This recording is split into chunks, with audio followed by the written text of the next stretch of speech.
please. Alan Scott, Friday night session. Be welcome.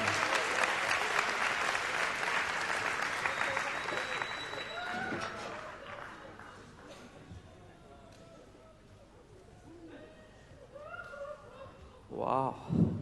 So no vodka. As Irish people, we would be very happy with vodka. Well, here's the vodka, cleverly disguised. Love it. Oh, it's sparkling.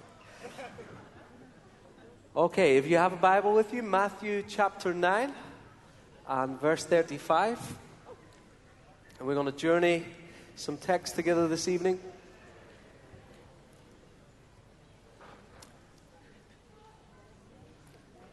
Do we have any, is it possible to have some non-sparkling water, Ted? Would that be okay? Just still water? Wonderful. Wonderful. While you're turning there, let me just introduce what we're about to look at together this evening by means of a story that happened several years ago in our community. It's been a while since we've been journeying what it means to be a community that learns to reach beyond the building and to reach into those whose hearts are breaking. The reality is simply this, that people who live outstretched lives towards the outsider get the outpouring. That if you want more of what the Father has, the best way to get more of what He has for you is to give what you have away to others. And we stumbled into that accidentally several years ago. And one of the places that we stumbled into is a place called Cavan in the south of Ireland. We took a team, we left from home about 7 a.m. in the morning. And we journeyed maybe 4 or 5 hours drive away to this little town in the south of Ireland. And we showed up and we erected, at that time, we didn't have a healing banner, but we erected some kind of banner there. And we put some chairs in the street. And I have to tell you, I was deeply afraid. At that time, I didn't realize that God would show up on the streets. I thought we actually took Him to the streets. I didn't realize He was waiting on us. And so I was very afraid, and I hadn't realized the reality that when you feel fear, as Robbie reminded us the other evening, that when you feel fear, that's the sign that that's where the fruit is. And I didn't hear what Robbie had to say, but my guess is he probably said something along these lines. How many of you have heard of scarecrows? Scarecrows? Scarecrows only work because crows are dumb. Yeah, you know, scarecrows, they stand in the field, and they only work because crows are dumb. For a smart crow, a scarecrow is an advertisement. Yeah? If a smart crow sees a scarecrow, it knows that's the field where the fruit is. Don't bother with any of the rest of them, but when you see something like this, go in there. When you see that thing designed to intimidate, you know that that's where your inheritance is. That the Father has prepared a table for you, not in the presence of your friends, but in the presence of your fears. In the presence of your enemies. And I didn't know that at that point. So in Cavan, I was deeply afraid. I'd never seen really the kingdom show up in the streets the way that we saw that day. And while we were there, the first person that we prayed for was from a traveling family. And he was a young lad. He was 8 years of age. He hadn't received appropriate medical attention as a result. He had pain in his leg and some deformity in his leg. And the team prayed, and instantly he gets healed. Well, the next person we pray for is a lady who's partially sighted in one of her eyes due to diabetes that's been left untreated. Again, the team prays. She gets instantly healed. Then there's a man coming along. He has a burning sensation in his lungs that he's had for a couple of years. The team pray, he gets instantly healed. And on it went. Eventually, this traveling family said, look, would you come back to where our mother is? And so a couple of the team go back to where the mother is, and they must have been on the mobile. And incidentally, if you have your mobile with you tonight, I would love for you to switch it on. You're going to need it a little later in the service. But they must have been on their mobile phone. And now you're all intrigued as to why you need your mobile phone, right? They must have been on the phone because suddenly when they arrive, the house is filled with people. And they begin to pray. There's a little boy who has a hunch on his back. He has severe scoliosis of the spine. They pray he gets instantly healed. Just instantly. The pump drops off his back. Just stunning healing. And again, in the home, they witnessed remarkable healing after remarkable healing. And all of that would be a great story, except here's the real story. The mother who's just watched her grandson healed in his leg, her daughter healed in the eye, her other son healed of burning in his lungs, her other grandson healed of severe scoliosis. That morning at 7 a.m., the exact time that our team were leaving our town to travel to their town, at 7 a.m., this lady who's not a believer kneels at the side of her bed and she says this. She prays, God, would you send someone today to help my family? Would you send someone, God, today to help my family? And for too long, much power has been separated from lost people. For too long, the resources of the kingdom have been separated for those who are longing for breakthrough. And the truth is tonight, as we're going to see, that the kingdom breaks in where hearts are breaking. The kingdom breaks in where hearts are breaking. And we're going to see this demonstrated as ever wonderfully through the ministry of Jesus. But let me just prefix this simply by saying this, that something incredible happens when the church shows up in the community beyond the building and begins to demonstrate the kingdom with compassion and authority. So let's read together. We'll work our way through the text. And again, if you get done before I do, feel free to go. And seriously, I won't be in the least offended. Matthew 9:35. Jesus went through all their towns and villages, teaching in the synagogues, preaching the good news of the kingdom, and healing every disease and sickness. This is happening both in the synagogues and beyond the building, outside among the people. Frequently, the New Testament will use the phrase, Jesus healed among the people. In Acts chapter 5, verse 19 and 20, we see the apostles healing the sick among the people. God is tearing down the walls that have separated the church from the city. And he's reawakening the church to the authority that he's given to her to bring life to the city. But like that little lady who was praying, many people in our cities tonight will go to sleep. There will be a lady not far from here, I'm sure, who goes to sleep tonight, and she'll turn over in her bed and her eye will be blackened and her heart will be broken because her husband has beaten her again.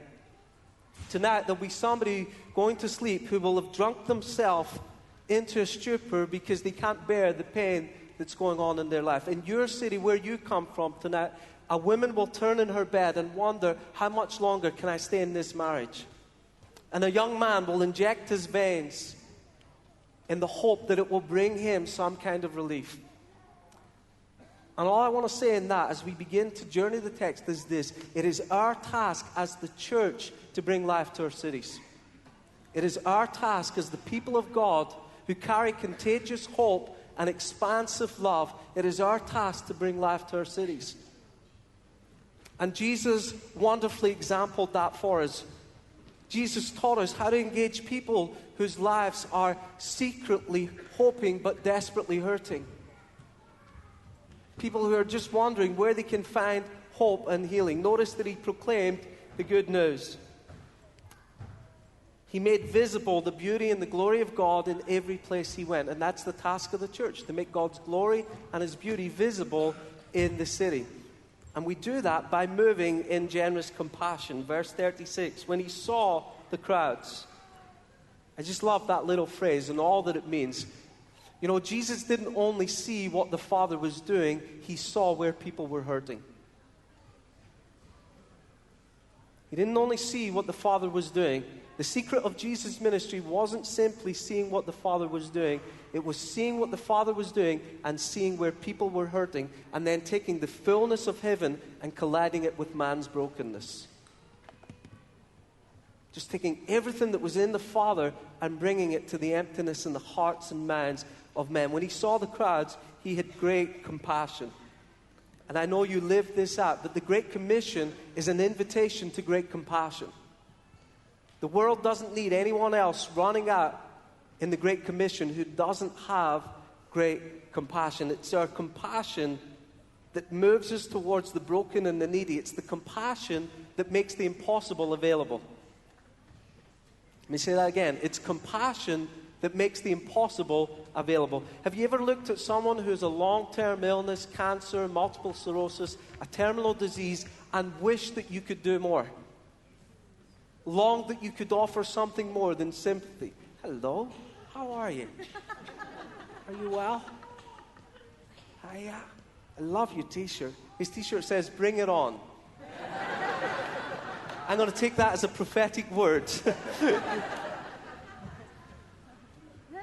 Compassion makes the impossible available. It takes the resources of heaven and it moves it into people's lives. And in these moments where we long to do more, we need to release the compassion of heaven. You see, healing is not about demonstrating power. I just want to make this real clear. God is not insecure in his deity. God doesn't heal the sick to prove that he's God. He's not at all insecure. We want him to do that, to show that he really does have power. But God is almighty. He needs to prove himself to no man. He does what he does. God sits in heaven and he laughs. He has no need to prove his power. But what he longs to do is to demonstrate his limitless love. And we heal the sick not to show power, but to reveal love. To show that nothing is greater than the power of love. Neither disease nor demons, neither sickness nor sin. Nothing is greater. And moved with compassion, Jesus is healing the sick. And likewise, he calls us to embrace that compassion. And compassion is an awkward thing because it calls us and it causes us, like the guys who were ministering in Nepal and lady from China, it calls us to move beyond our own dignity.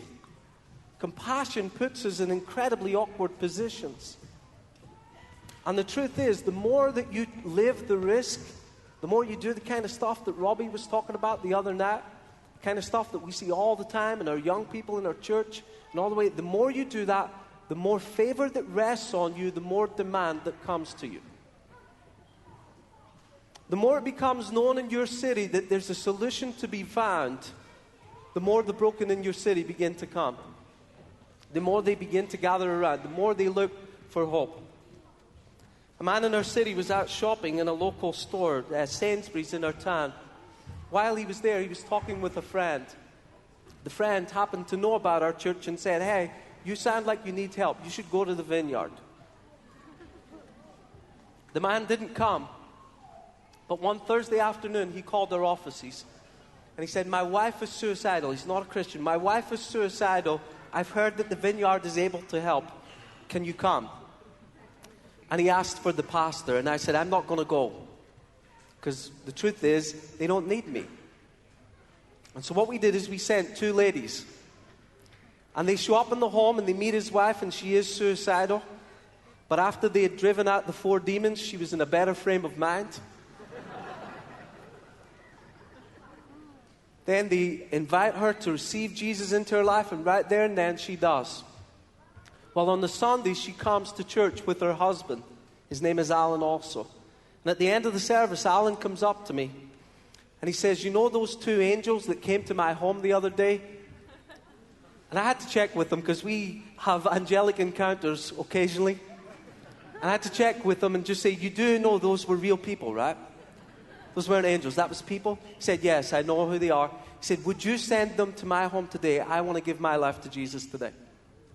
So we sent them. He gives his life to Jesus. Just wonderful. And that would be great if that's where the story ended. During the week, they call again. "Our son would like to receive Jesus. Would you come?" So they send them out again. They lead the son to Jesus and his girlfriend. The following week, they call and they say, "Our youngest brother now would like to receive Jesus." And I turned to our staff and I said, "Why are we not teaching these people that they can lead people to Jesus? They don't have to keep calling us." Well, Alan is radically transformed. It's just a wonderful story of what happens as the city begins to realize there's a solution and it's in the hands of the church. I love what you did tonight. I can't tell you how profoundly moved I was when you honored your leaders. Do you know that honor attracts the resource of heaven? If you want to see breakthrough in miracles, you'll see that for a while, but it will only be sustained as you learn to bring honor. And the best place to bring honor is both to leaders, but also to the least. And what compassion does is it takes the honor of heaven and it pours it out on the least among men. It begins to pour it in the broken. And Jesus, moved by compassion, begins to bring the kingdom life. And that kingdom compassion leads us to live lives so much larger than ourselves. Way beyond where we ever thought we would be. We have a school in our church. It's called our School of Encounter. Every year we train up a group of the boldest, most fearless people you've ever met. They are just the most stunning individuals. And every year they take it to another level. We start the year by saying to them, okay, we want you to go out into coffee shops and begin to prophesy to people who don't know Jesus. And you're not allowed to come back until you've given them words. And I talked about that yesterday. But this year, what they decided they would do, and every it's just so bold. They delight my heart.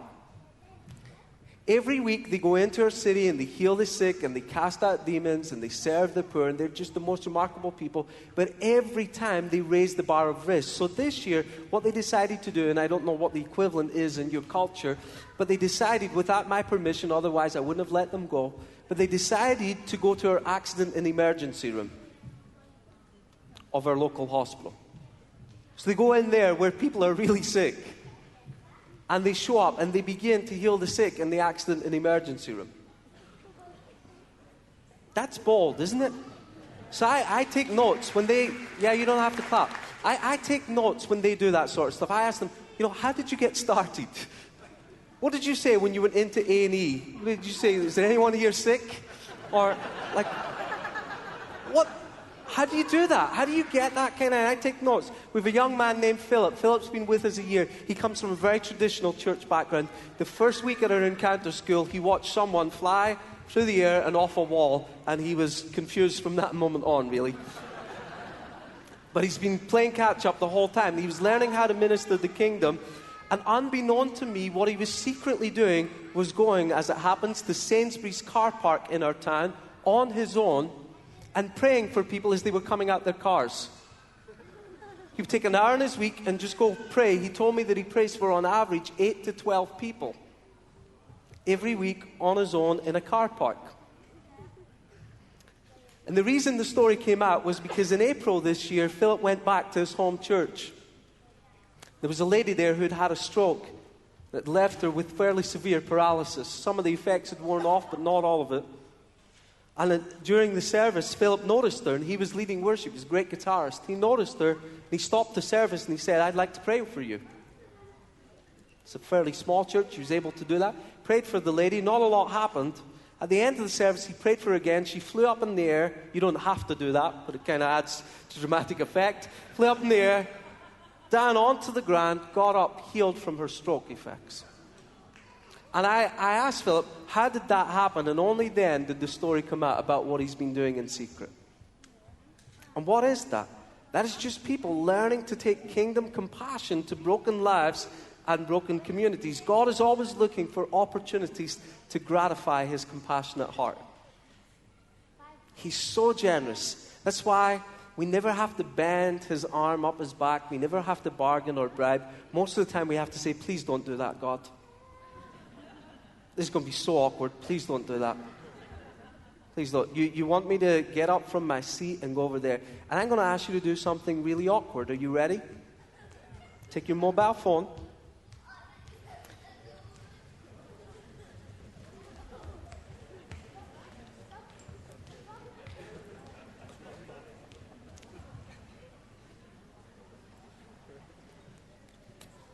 Before you do, I'm going to tell you a quick story on this.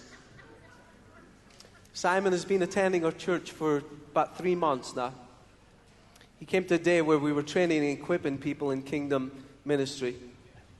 And during the day, I said to the people who'd gathered there, hey, here's what I want you to do. And I told them exactly what I'm about to tell you. You're about to call somebody who's sick, and you're going to pray over the phone for them, and some of them are going to get healed. That's what you're about to do. So just look at your neighbor and say, nah, I'm scared. Yeah. But remember, that's where the fruit is, in that field. Yeah.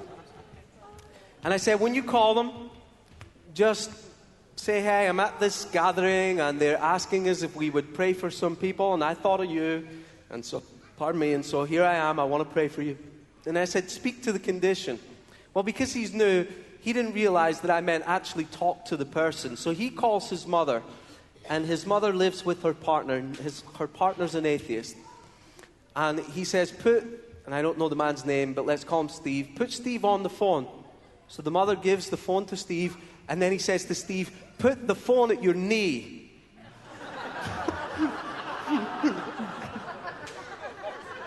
Steve's a little perplexed, but he puts the phone at his knee. Simon begins speaking to the knee. Steve, who's had problems for years with his knees, constantly in and out of hospital, gets instantly healed.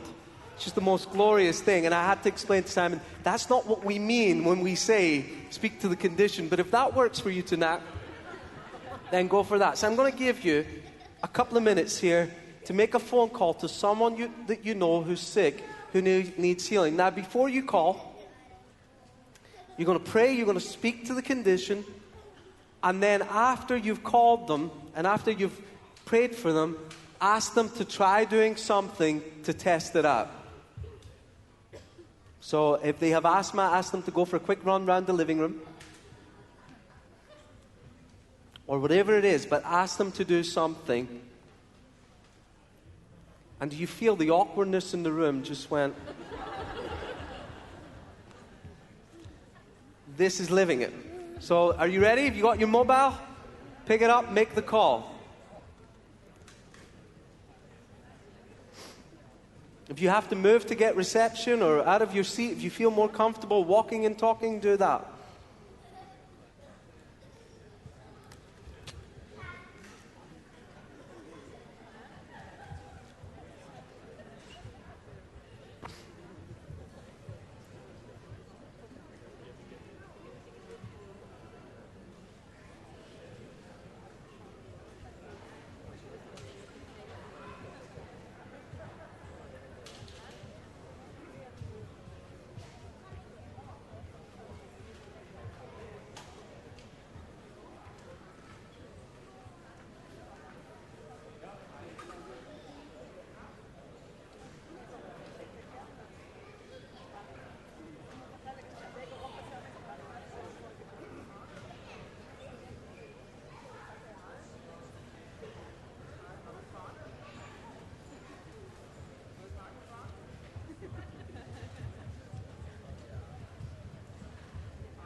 Okay. How many of you made the call? On no service. Did anyone make the call and get through? They're out there. Here's the thing in that. On one level, it really matters that they get healed. On another level, it doesn't hugely matter. What really matters is that you learn to put yourself in an uncomfortable circumstance for the sake of someone else. That's what really matters. That we learn to feel that, what it feels like when we feel deeply uncomfortable, bringing hope and healing into the lives of others. And we learn to push through that and keep moving in that. And so if you're continuing to talk, by all means continue to do that outside or just at the back there. I'm going to continue to move on. Jesus had compassion on them because they were harassed and helpless like sheep without a shepherd. And so he said to his disciples, the harvest is plentiful, but the workers are few. Therefore, ask the Lord of the harvest to send out workers into the harvest field. Jesus, looked and moved by compassion, begins to send the church into the community. See, here's the thing. Compassion makes the impossible available. And there are lots of great agencies in our cities that do incredible works of compassion. And in our city, we work with 130 different agencies to bring about change in our city. 130 different either government agencies, schools, all of that stuff. And all of them are doing incredible works of mercy. And works of mercy are not at all unique to the church, right? Yeah, you know that, right? That there's lots. But here's what is unique to the church. The church is the only agency in the community that has been given all authority. The church is the only agency in the community that's been given all authority. There are lots of amazing, wonderful, God-honoring, compassionate organizations in the community. But a church isn't a community simply of compassion. The word church in the Greek is a borrowed political word. It means ecclesia. The word is ecclesia. And it means this: called out, gathered together, given authority. Authority to bring about change at the heart of the city. And the church is at its best when it demonstrates the kingdom with compassion and authority. And because we kind of sometimes struggle with that, I want to unpack that through Matthew 10 with you for a little while. We'll begin to journey that as folks make their way back in. But Jesus calls his 12 disciples to him. The Bible says he gave them authority. Now, what does it look like when you give someone authority? Now, how do we begin to measure that? And he says to them, go, drive out evil spirits, heal every disease and sickness. I want you to imagine that on Monday, you go back to your work. Imagine Monday, you go back to your work, and your boss, while you've been here this week, your boss has changed your job description. And your new job description from Monday, here's all your boss is asking. All she wants is this. She wants you to heal the sick, raise the dead, cast out demons, and cleanse the lepers. That's all she's asking. It's not too much. She's going to ask the impossible of you, and she's going to hold you accountable for it. And this is what Jesus does. This is the job description of every believer. And then you say to your boss, well, what tools will you give me to complete the task that you've assigned to me? And she said, I give you authority. And you say, is that it? I don't know if I'm going to be able to do that this week based on you simply saying, I give you authority. And the truth and the tragedy is this: in the church today, we don't at all understand the authority that we have. We don't for a moment understand the authority we have. Now, let me just lay a caveat in this. I know that people abuse authority. I get that. I've seen that. I've experienced that. And I've probably, truth to tell, at times done that. But here's the deal. False authority abandons humility. But false humility abandons authority. False authority abandons humility. But false humility abandons authority. And Jesus calls his disciples to carry authority, and you carry exceptional authority. How many of you were in the seminar that I led yesterday on stewarding the supernatural? A number of you. I think, I didn't hear the complete count on it, I think there were about 35 people healed. Almost all of them were healed with a word. Almost all of them were healed with a word. What is that? That's authority. That's what we all carry. That's what Jesus has given us to carry into a broken world. He gives them authority. And authority is given to the church to supply the destiny of the city. You see, I have authority over my girls, but that authority is used to supply their destiny, to bring them into the unique design that the Father has purposed for them. Authority tackles impossibilities. Often we think that God teaches us humility through difficulty.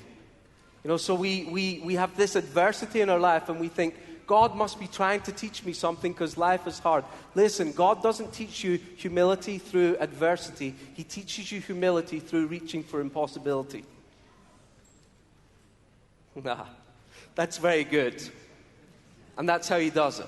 He doesn't send hard things. God never has, never will send a hard thing into your life. What he sends is an abundance into your life where you feel overwhelmed.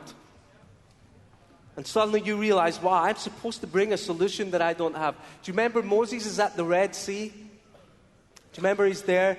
And Pharaoh's coming behind him. And Moses looks like, the Bible says he was the most humble man in all the world. And there was Moses on his face before God. I don't know what he was praying. The Bible doesn't tell us. It does say he had already said to the people, don't worry. We don't need to do anything. God will do it all. We just need to be still. And then he gets on his face before God, and it looks like humility, doesn't it? And God says to Moses, what are you doing on your face? Get up. You stretch out your staff. I gave it to you. Why are you on your face crying out to me to do what I already told you to do? Get up, stretch it out. Open it up.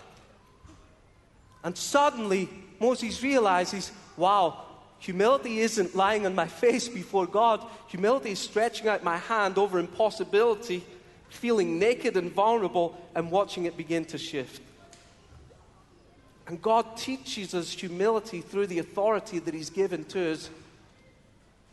And Jesus has given to each follower a unique authority.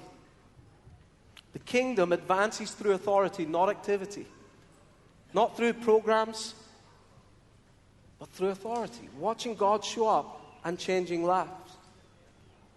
And authority allows us to rewrite the story of our city. It allows us to begin to engage with the city in a way that rewrites the brokenness, in a way that brings fresh hope to families and marriages and businesses and workplaces. And Matthew chapter 10 reminds us that this authority isn't given for greater mobilization or for greater organization, but to produce transformation at the heart of our communities. Jesus says, I've given you authority. And then he says in verse 5, these 12 he sent out. There's that word sent again. We don't have time to unpack it this evening, but it is a crucial biblical word, to be sent.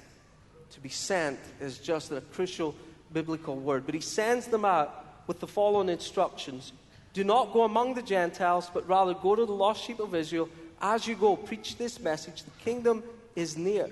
Heal the sick, raise the dead, cleanse those who have leprosy, drive out demons. And then he says, freely you have received, freely give. I can imagine if I'm Peter or any of the guys there in that moment, I'm like, wait a minute, what is it we've received? We're supposed to raise the dead? What did you just give us? Because I didn't feel you put anything in my hands. I must have missed that part. And he says, freely you've received, freely give. John Wimber, the founder of the Vineyard movement, this is our heritage and this is our roots as a movement. John Wimber, before he became the leader of the Vineyard, was at a conference somewhat similar to this, it'd be my guess, in a traditional church context. While he was there, this little lady came to him and she said, I have a prophetic word for you. And John was a little bit suspicious. He didn't really believe that she had a word for him. But anyway, he went with it. And she takes him outside, and the lady weeps over him for half an hour. And after half an hour, John says, I was so frustrated. I said, lady, what is it? I've got things to do. What is your word? And the lady looks at him. She said, that was it. God is weeping over you. And John was profoundly impacted by the mercy of God over his life. Well, towards the end of the conference, the same lady sees him again. And she comes up to him and she says this, God wants to know when you're going to use your authority. And John said, he snapped at her and said, what authority? And the lady put her hands up and said, I don't know what the words mean. I just give them. I don't know what it means. And from that moment, John Wimber, who didn't know he had any authority at all, suddenly realized God has given me authority and I don't know how to use it. But he wants to know, when am I going to use it? And God is speaking the same thing to the Scandinavian vineyards at this time. When are you going to use your authority? And you're saying, I don't know. But when are you going to use your authority? And you may feel like Wimber, a little bit burnt out, a little bit dysfunctional in your marriage and struggling with your kids. We now look back at John and we venerate him. But he was a broken man. And God came and he spoke to him. And he said, John, even in your brokenness, when are you going to use your authority? See, sometimes we think we have to have our lives sorted before we share it. But in the kingdom, it's as we share it that our lives get sorted. It says we give away what we don't have, that we become who we are. And that's so good. I could spend a long time in that. Jesus said, freely you've received, freely give. And so in later life, John would say it this way, John Wimber, he would say, you only get to keep what you give away. You only get to keep what you give away. And what he was saying is, everything we get from heaven, we only get to keep it if we give it to other people. This authority only grows in our life as we give it away, as we give it to other people. And Jesus says, hey, take your authority, freely I've given it to you, now give it to others. I love how the kingdom works. The kingdom works that the more empty you are, the more he can fill you. Can I confess something to you for maybe 30 seconds? Don't worry, it won't be offensive. Most of my life, I've struggled with deep insecurity. All of my life, I've struggled with fear. Most of the times I do stuff like this, I don't feel up to the task. There's no one more amazed than I when God shows up and begins healing people's broken bodies. I rarely enter an environment where I feel I have what I need. Most of the time I think it'll probably not work, and the best person to do it would probably be one of my kids. But I've learned in the last number of years, for the last probably 4 or 5 years, I've actually learned that I was thinking back to front. That in the kingdom, what you don't have has enormous value. Jesus speaks to them and he says, don't take anything for the journey. I'm going to send you to change the community, but I don't want you to take anything. We go to conferences to get equipped to change the community. Jesus said, don't do any of that. Just show up. Really? You want me to show up? You show up. And what will you do if I show up? I'm not telling you. And you show up in your frailty, in your insecurity, and you just begin to stretch out what you don't have, and you watch miracles happen in front of your eyes. It's the most beautiful paradox. We come to a place of abundance as we share what we don't have. Let me give you an example of this. Abraham and Sarah were barren, and Abraham prayed for a barren king and his barren wife, and her barrenness was healed, but Sarah's remained. She gave away what she didn't have. Yep. Moses had nothing in his hand, but he stretched it out. Suddenly, the seas part. Here's my favorite one of all. Elisha was dead when he raised a man from the dead. How cool is that? He was dead, like not only a little dead, he was decomposed and only his bones were left. And they throw a man in there and his bones caused another man who'd just died, and they'd robbed him and beaten him, and they threw him in Elisha's tomb, and they throw the dead man in, and Elisha's bones raised the man. Elisha didn't have it. He's dead.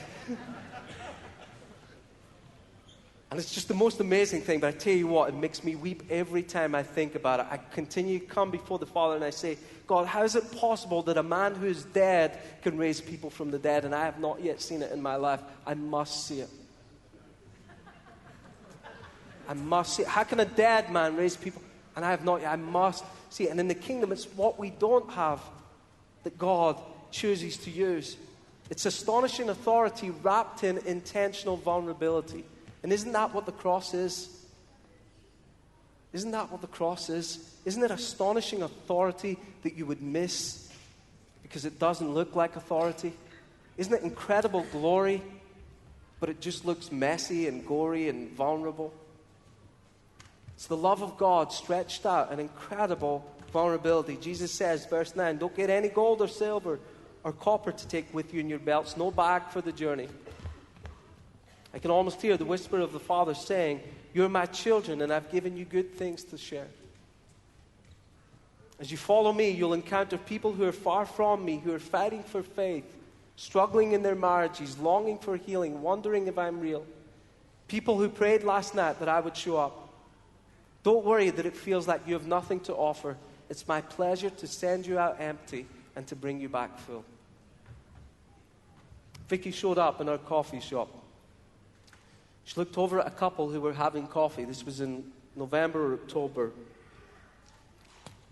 time. She looks at them. The father begins to speak to her. She's one of our students. The father begins to speak to her. He says, that couple are about to go bankrupt by Christmas. Tell them that I know. And tell them I have a solution. Tell them about CAP, which is our Christians Against Poverty. One of the most thrilling aspects of what we do is, let me just explain that, is a movement to tackle debt. And at this time, our church, I think this is accurate, at this point, our church has already paid off 1.1 million of personal debt in the lives of people in our community. Just stunning. Love it. So she has this word to talk to the person. Well, here's the problem. Vicky is not unattractive. She's quite an attractive girl. And the man has been checking her out the whole time. He's chatting to his wife, but he's checking out Vicky. So Vicky goes over and she says, look, I don't mean to interrupt your coffee. I just want to share with you, I'm a student and I'm learning how to speak words of courage to people. And today, what I think I heard God say was that you have financial difficulties and that you're thinking of declaring bankruptcy. And the man couldn't look at her and the woman couldn't take her eyes off her. And Vicky said, is it true? And the lady said, yes. She said, in fact, we're just sitting here meeting to discuss how we're going to liquidate our company. And right in that moment, Vicky, who shows up with nothing, gets to bring the kingdom. It's just how Jesus has designed this whole thing. He says, I want to bring you back full. And then he says this, and we're moving towards the close. Verse 11. He says, whatever town or village you enter. Did you notice the word whatever? Do you see that in your Bible there? Let me tell you what this means, and you should write this, underline it, and write this. The word whatever there, whatever town or village, it means this. Not in the Greek. This is just what it means. It means no town or village is difficult. He didn't tell them which towns or villages to go to. Specifically by name, I mean. He didn't say, you go there because that's really responsive, but don't go there because they have like this postmodern thing going on and they're hard to reach. And don't go there because they've got like witches' covens and all that, and that's really hard and resistant to the gospel. He just said, wherever you go, what's on you will get on them. Wherever you go, what you carry will begin to change there. Whatever town or village you enter, he says, just begin to release the kingdom. Can I say to you, nowhere is difficult. Nowhere is difficult. I've never met a believer yet who doesn't believe that their city is not the hardest to reach. Every believer I've ever met can tell me why their town or city is the hardest to reach. And they've got all sorts of reasons for it. Can I tell you, your town or city is real easy to reach. It's just the church that's difficult to change. It's real easy to reach the city. It's not hard. A couple of my friends were in a place called Causeway in South Africa. Actually, what they were doing was the South African Vineyard Leaders Conference. They were there and they were teaching on healing and stuff, and they decided that they would take the conference to a nearby town called Causeway. And the rumor was that Causeway is just difficult to reach. And so they show up and they put 12 seats in the street. And the whole time the seats are filled with people. And every one of them is being healed. Well, that would be amazing if that was what happened that day. That would just be an incredible story in itself. But what was happening while they were praying for the sick is 2 policemen were watching them. And the policemen come over to my friends and they said this. They say, hey, we've been watching you. We have a school in our city where the children are engaged in occultic practices. We don't have power to change it, but we can see that you do. Would you mind coming with us now to the school? So they said, sure, and a group of them went to the school. They get to the school, and the teachers or whoever it is introduce them and say, these people are here to pray for healing and for all sorts of things. Who would like prayer? Well, it's Africa, so the whole school raises their hand. 400 students. So they pray this generic prayer for the whole school. And that would be an amazing story if that's where it ended. But the policemen turn to them and they say, would you mind coming back to the station with us? They take them back to the station and they pray for every police officer in the station. And the rumor is, Colesburg isn't that hard to reach after all.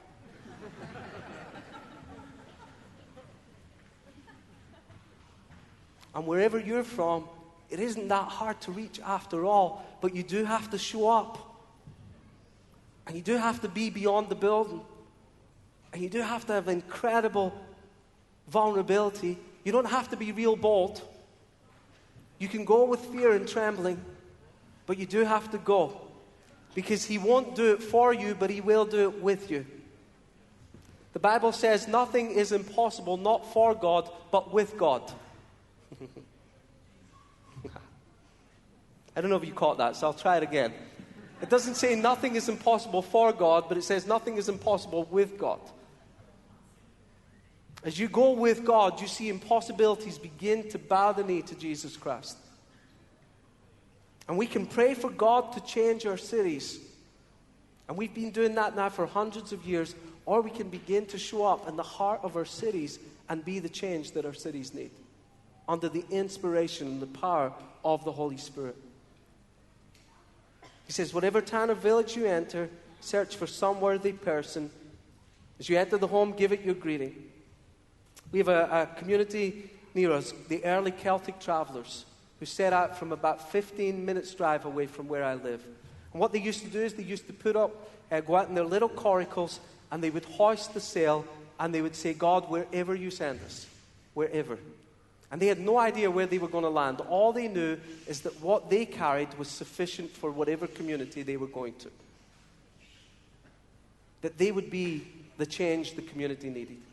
And I want to close tonight, before we minister together, just with a story that kind of ties together compassion and authority and bringing the change. We have in our city a school for children with special needs. And they're just the most incredible kids, but the kids have never had what we would call a formal, or what Americans call a prom. They'd never had one in the history of the school, and so we contacted the school, and we said, look, we would love to help. Our kids pastor, Dave, is regularly in the school. We said, we'd love to throw a prom or a formal for the kids. Could we do that? And after a while of deliberating over it, the school said, yes, we'd love for you to do that. And so we decided to throw this form on. From the moment we announced that, I want to read you an email that Dave sent me. He said, hey, Alan, I just want to let you in on what's happening over down at the school. I felt recently that the Lord wanted to do significant healing with the young people at the school on the evening of the formal. Now, these are kids who have profound special needs. You're talking about kids who bang their heads off stuff. You know those kind of challenges in that. He said, I felt the Lord wanting to do some significant healing with the young people at the school on the evening of the formal. He said that as they experienced His kingdom, their physical and mental conditions would change. And then he writes this, however, according to reports from the school, change is happening already. Parents are reporting that one young person who rocks continually has stopped and is now calm. Nobody prayed for him. Another one who's subject to fits of aggression is at peace. Another one who would be mourning now sings. Parents have been given hope that there's acceptance and love for their children. Sharon McDonald, one of the teachers, said that last week she was approached on 4 separate occasions by students, 3 of them asking questions about Jesus and 1 of them asking for a Bible. And just the kingdom breaking in the school. Well, the evening of the formal came, and what we did a couple of weeks beforehand is we got loads of people in our church to donate wonderful dresses.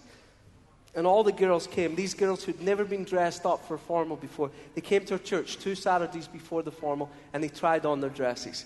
It's the most wonderful thing. Then we made a deal with a local business in town, not a Christian guy, but he said he would give tuxedos, like fancy tux, to all the lads. So all the lads had. And then another man, not a Christian, because there's such compassion in our communities, in our cities. When they see the church take the lead, they just begin to gather around it. Another man said, I have a limousine company, and I want to provide limousines to bring the kids to the formal. And another lady said, I can do hair and makeup, and I would love to provide the hair and the makeup for the girls before the formal.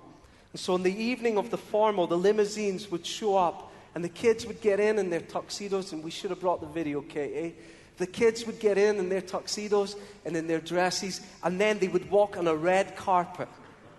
And a local school in the area, again, not Christian kids, said, we have an amazing string quartet. Could we play as the kids are coming in? And so they're playing this music as the kids are coming in, and we're giving them champagne and all sorts. And then they went through where another photographer in the community, not a Christian, had said, I want to take the best photos that I can possibly take for the kids. And they take their photos for that special event.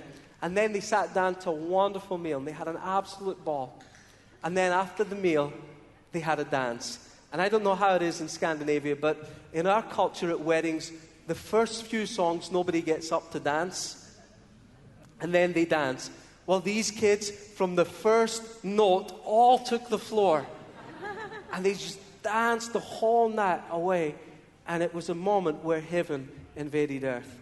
And it was a moment of incredible compassion and astonishing authority. A couple of weeks later, the school were opening a new part of the school, and the mayor happened to be there. And it was slightly embarrassing because the principal of the school just kept talking about the Vineyard. That's what she did. She didn't know that I had just a couple of weeks before that asked to meet with the mayor, because we've just built, or in the process of building, a new venue. And at that point, we just received the planning permission for it. And again, I don't know how this works culturally, but in our culture, if the city don't give you what you want, you complain. Yeah. So if they hadn't given us planning, our plan was probably to put subtle pressure on them by having 800 people write a letter. And we thought, wow, we would have done that if they hadn't given us permission, but they just gave us permission, so let's all 800 of us, let's just write a letter to the mayor, saying what a great job he's doing, leading the city into life. If there's any way that we can help, we're just grateful for giving us planning permission and all that. And so I contacted the mayor asking if I could meet with them. And I met with them. You get a 15-minute slot. That's how it works. And I met with them, and I said, look, I don't know if you know who I am, but I just wanted to say thank you so much for allowing us to supply the destiny of our city along with other agencies. We're just grateful to be playing a part. Is there any way that we can serve you? And he looked and he said, I know all about your church. And I know all about what you do in this community. And he says, the best way that you could help me is to plant another church.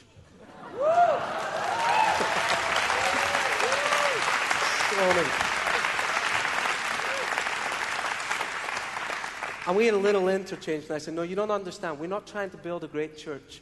We're trying to build a great city. We believe in what you're doing. What you're doing is as important as what we're doing. How can we serve you? Is the biggest challenge addicts, or what is the challenge? And again, he said, if you want to help us, plant another church. And he referenced the particular area of town to plant it in.